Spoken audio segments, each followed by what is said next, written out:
I'm here with Tom Hind, Head of Economics and International Affairs with the National Farmers Union. Tom, you're here today talking about the challenge facing growers in terms of sort of growing the amount they produce.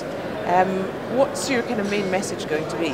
That's right. I think the first thing I want to look at is whether the UK should be growing production, because there seems to be, despite all the obvious signs that the UK should be growing production, still some reluctance, I think, on the part of some politicians and some civil servants to believe that the UK actually has a role in growing production. I believe fundamentally that it does, and that our technical capability, our ability, and certainly climate change are going to require agriculture in the UK to produce a lot more food in the future. So I want to examine that a little bit, but also obviously I want to look at what I see as being the challenges, but also the opportunities for UK farming as well, which are likely to come in the future, which of course is built around this whole Bennington argument of a perfect storm with growing demand for food, growing demand for energy, climate change and pressure on natural resources, which actually I think put British agriculture ought to be in a pretty good place. It was interesting you talked about the sort of politicians not quite seeing the sort of the argument going forward for us to grow production.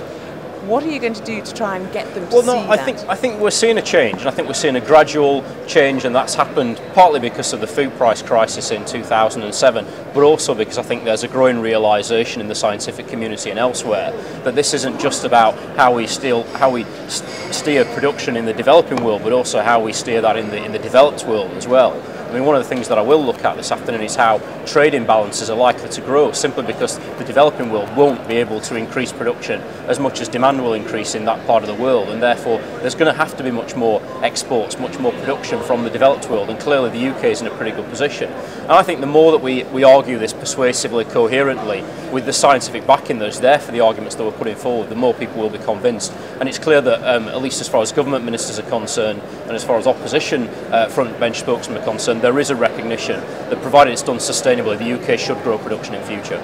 So good news for farmers. So good news for farmers, but it doesn't address the underlying issues, and of course we've got to look at the challenges there now.